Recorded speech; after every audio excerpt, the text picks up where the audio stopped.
Shields up, Iron Breakers. Rurikhan here, coming at you with another video, and today we're going to be talking about Monster Hunter World. More specifically, we're going to be talking about multiplayer, which is a subject that tends to come up quite a bit in the comment section of my latest videos. Therefore, I figured I would talk a little bit about it, hopefully explain how the multiplayer works, and also let you guys know why a lot of you guys are experiencing networking issues with the game right now.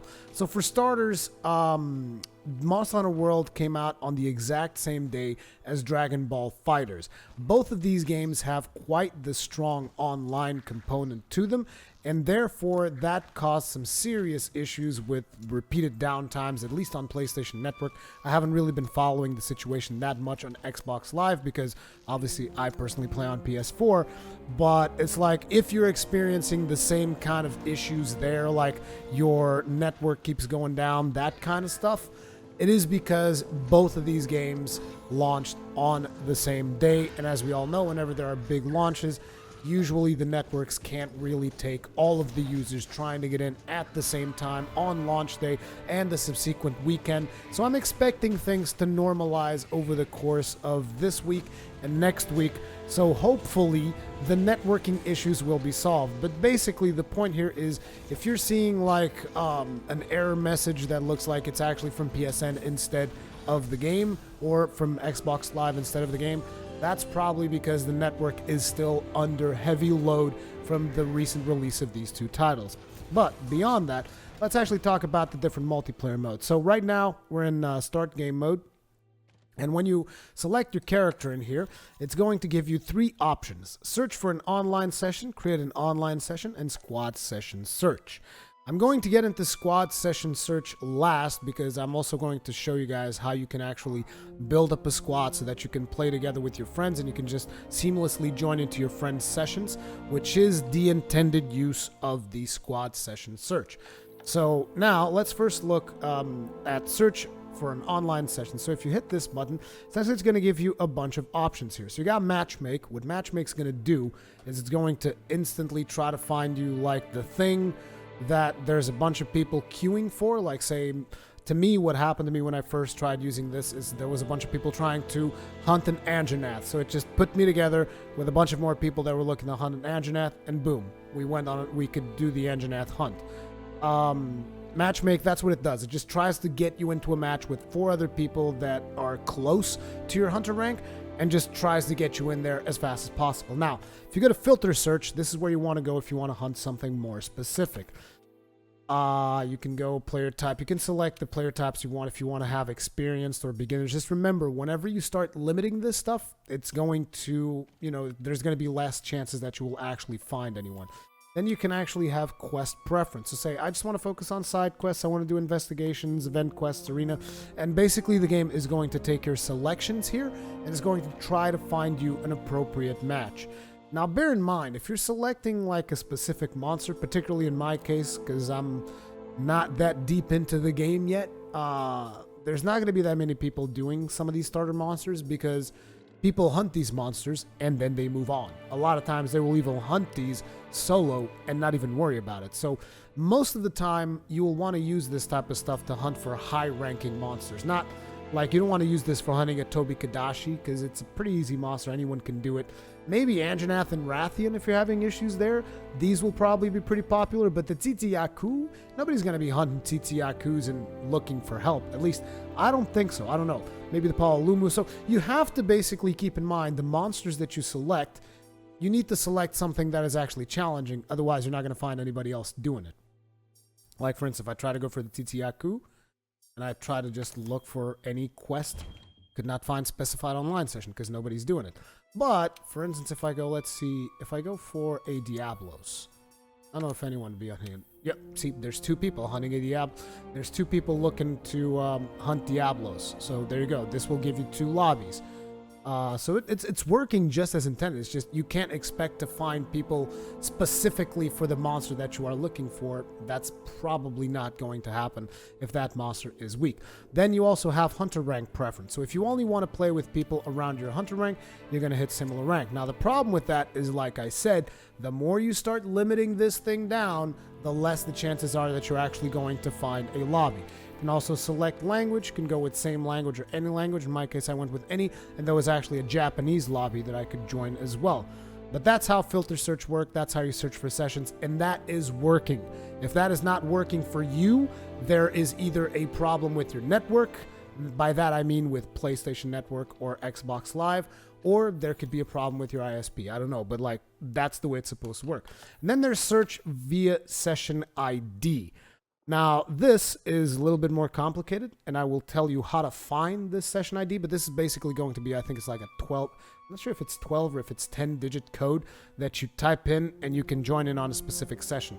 This is very useful for me because this allows me to publicize a session ID so that anyone that wants to join my match when I'm live streaming or something like that, they can just put in a session ID and join in without necessarily having to be added via the friends list or anything like that. But having said that, it is also very easy for you to invite friends onto a session that you have going.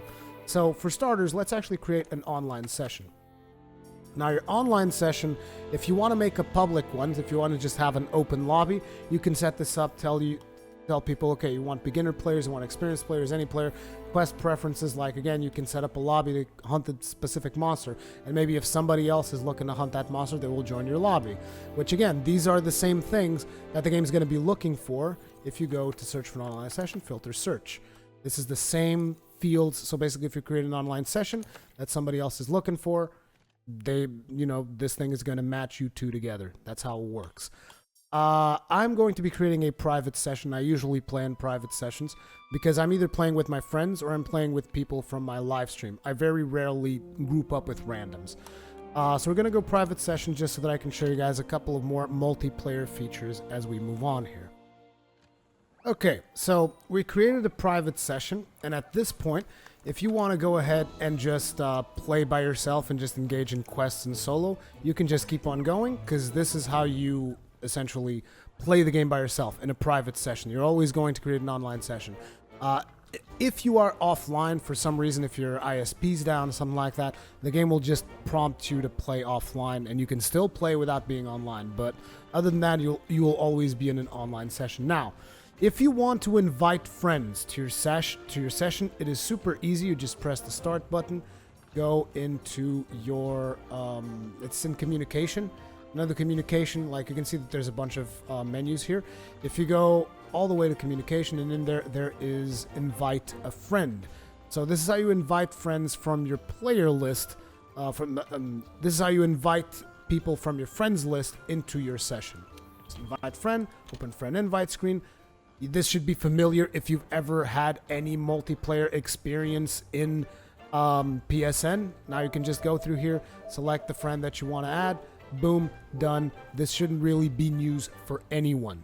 Now, if you want to group up with randoms, maybe you're using a message board or a forum, or like me, maybe you are a live streamer and you just want the people on your live stream to be able to join your session. If you create a private session, you can now go into player list.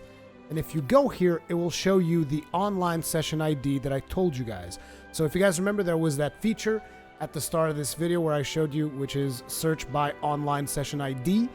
You just give people this string of characters. It is case sensitive, so give anyone you want this particular string of characters, and anyone can join your session. You just got to give them this string of characters and they can join in. Now, having said that, it looked to me like some people were confused over the fact that I never see any hunters in my world. Well, that's because right now we are in Astera. This is the main hub.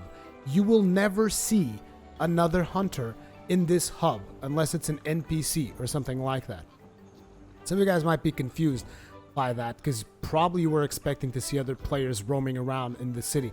That's never going to happen unless Capcom makes some kind of change or something, but I don't believe that is something that they have planned. For those of you that were not aware, Monster Hunter has always been divided in main city, and then it has a hub for multiplayer, specifically for multiplayer. So you can be in the same session and you will not see each other in this portion of the city. So if you want to see your friends and if you want to hang out with your friends in a lobby before you go on to a hunt, you have to come over here to the elevator, and you will take the lift to the Gathering Hub. Now, once you get to the Gathering Hub, anybody else that is in your session and is also in the Gathering Hub will show up here. And in here you have the same functionalities that you have in the main city. They're just in a more condensed space. So here is your quest counter. You can just post your quests through here. There's also a canteen, which this time around is actually really well made, because usually they just have a different chef for the Gathering Hub. This time around they actually set up elevators that come from the canteen downstairs, which I thought was pretty cool. You also have an item box in case you want to go ahead, change your gear, do whatever you need to set up for a hunt. And then at any point in time, you can just depart from quests here together. So if you just want to hang out with your friends, do side quests, not have to worry about all the stuff that is taking place downstairs, you can all just hang out up here and you will always see your friends. There's also a neat little activity that you can do here if you want to, which is you have an arm wrestle thing. You can arm wrestle with your friends here. It's a very simple thing. It's just a mini game where both of you just spam a button, and the person who's able to spam that button more will win. It's just a little fun thing to do, because sometimes you might be waiting on another friend to join the hunt, or maybe you're just waiting for a couple of randoms to fill up the lobby. They just give you a bunch of activities to do up here. You can also sit down and drink and cheer. This has always been an aspect of the Monster Hunter World social experience. You can drink, you can cheer, you can do a bunch of stuff out here. If you drink enough, you get drunk, and there's a cool animation for that too. Now, the other aspect that I wanted to tackle before we moved on, there's also a special quest in here, which is the arena. These are special quests just for arenas, and it's just a different type of quest. It takes place in an arena, and usually you do these with pre-built gear. You don't actually use the gear that you have. They will give you a specific set of gear. It's almost like a challenge type of thing. But it's something that you can do in multiplayer as well. So that's pretty cool. And then let's talk about squads. So squads is something that you can create this time around. If you want to go ahead and have like a squad for your personal friends, and you all just want to hang out through that squad, you can create it. It works almost like a guild. I believe it has a limit of 50 members. As you can see, we have the Ironbreakers squad right here, which currently has 12 players as its members. And what the squad allows you to do is, if you guys remember at the start of this video, I showed you another option, which was the squad session search. What that does is it looks for people in your squad that are in a session together, and it will join those people. And if there's no session squads, it will create a session for your squad, so that if somebody else joins in and tries to join in through the squad session thing, they will be able to join in on your session more easily. Just remember what I said. Whenever you are in the same session, you will still not see other people if you are downstairs in Astera. You will only see people if you're all in the Gathering Hub. Now, how do you go to quests together? Well, you go to the quest counter, and you will notice that pretty much there isn't something like go on a quest. It's always post a new quest. The reason it's post a new quest is because you're posting a quest for the lobby, and people can join in or not. It's completely up to them. So you can select an optional quest, whatever. Wide monster, white coat. You can post this up. You can even set a player limit. Like, say you don't want to have 4 players. You want to do it 3 players for some reason. And you can even set a passcode if you want as well. Like, say, for instance, there's 16 people in your lobby, which is the maximum people that can be in your session. Maybe you don't want to play with all of them. Maybe you want to play with a subset of those people. You can set up a password if you want to. Anyway, you finish that. You set up your quest. Boom. This will now post the quest, and other people will be able to come to the quest counter, and they will be able to join this quest. And then when you're all ready to go, you can just hit standby for departure, and then you can just depart. So there you go. That's how it works, joining and posting of quests. I highly advise you guys to get on some kind of voice comms. I believe the game supports voice comms by default, so long as you guys have a microphone on, you should be hearing each other. If you would rather use PlayStation Party, use that. If you would rather use Discord through your phones or through your computers, use that. It is completely up to you, but I would highly advise having some kind of voice comm so that you can say, hey, I posted the quest, join my quest, boom. Now, another complaint that people have right now, let me just cancel this particular quest, is that you aren't able to start assigned quests together. That is because the story of Monster Hunter World has always been a little bit more single-player focused. So there are a couple of hoops you have to jump through, and I'm not trying to make excuses here. I'm not saying this is the best way they could have done this. I feel this could have actually done a lot better, and Capcom has done it better in other games, like Lost Planet 2 comes to mind, where basically every single cutscene in that game just features 4 player models, and if there are not enough players there, they just replace them with NPCs.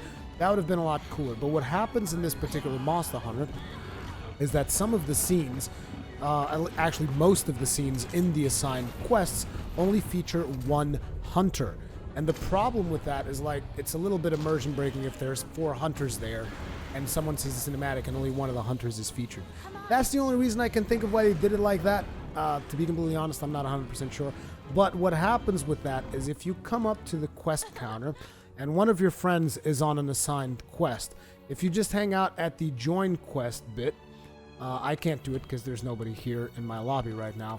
But if you just hang out at that join quest and you go to assigned, it should feature your friend's mission. And you see right there where it says you cannot repeat completed assignments. Instead of that, it will say you cannot join until the person has seen the cinematic cutscene for that quest. So what you can do is, if you want to join your friends as fast as possible on these quests, is you stay on this screen, you wait, and I can guarantee you the second the cutscene ends, the thing updates in real time, because I've tested that with my friends and it most definitely works. So you just hang out on this screen and you wait. Like I said, it is not the most ideal way of doing things. I feel they could have done a better job with this specific portion of the game, but ultimately this is not really the bread and butter of Monster Hunter. I mean, look at this. There's 1, 2, 3, 4. I don't even know how many quests I have on here, but it's not that many. These are all the quests I've done so far, all the main quests. So there's not that many main quests. A lot of the times you'll be playing with your friend, you'll be doing either optional quests or investigations because you'll be grinding for gear, or events because you'll be doing some of the cool events that they're going to be bringing out for us. So it's like, it doesn't bother me that much, but I still feel it could have been done better, and I understand that this is why a lot of people are actually confused by what is going on in multiplayer. Other than assigned quests, joining quests with your friends should be super easy, and I'm hoping this video could potentially give you guys a couple of tips. Maybe you're missing out some of the steps or something like that. Now, the other thing that I wanted to talk about is SOS Flares, because SOS Flares is something that, in my opinion, isn't working as intended. I'm not sure if this is the way they intended this feature to work, but right now the only way for someone to actually join an SOS Flare is to just go join quests and respond to SOS. And you have to actually select the type of quest, difficulty, all this stuff. And as you can see, this does work. You just have to select what kind of SOS flares you're looking for, and you can see that I have a bunch of SOS stuff here where people have requested help to do assigned quests. You can also do that for optional. I only have 2 of those here. You can do that for investigations. Apparently I only have 1. And you can do that for expeditions. There's currently 3 active. And it's like, the biggest problem to me with SOS flares is that I wanted SOS flares to, like, give a notification to people that are in your session. And it doesn't do that, which in my opinion doesn't really make that much sense.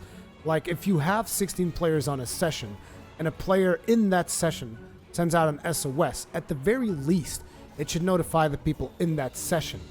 And it would be even cooler if it would notify people in your squad. But unfortunately, that's not the way it's working right now, and I'm not sure if they plan on changing it or not. But SOS flares are actually not that useful, in my opinion. The only thing good about SOS flares is that, hey, if you don't have a lot of friends and maybe someone is just checking SOS flares for whatever, sure, they'll join you, but it's like, it'd be cooler if you could just call in your friends with an SOS flare, which is kind of like the way it was advertised. That, in my opinion, isn't really working properly right now. At least it wasn't last time I checked with SOS flares, because I had my friends shoot up a couple of SOS flares and nothing really happened. Hopefully this video helped you guys understand a little bit better how multiplayer is supposed to work in Monster Hunter World. I realize it is not the most intuitive system. Obviously, Monster Hunter veterans will most likely be familiar with a lot of these things since we've been playing the game for so long, but a lot of the newcomers might still be a little bit confused as to how things are supposed to work. If you have any further doubts about multiplayer, post them in the comments section. The Iron Breakers are here to help. It's not just me. There's tons of people hanging out, and they will be happy to help you understand how all of this works. Thank you guys very much for watching, and I'll see you guys in the next one.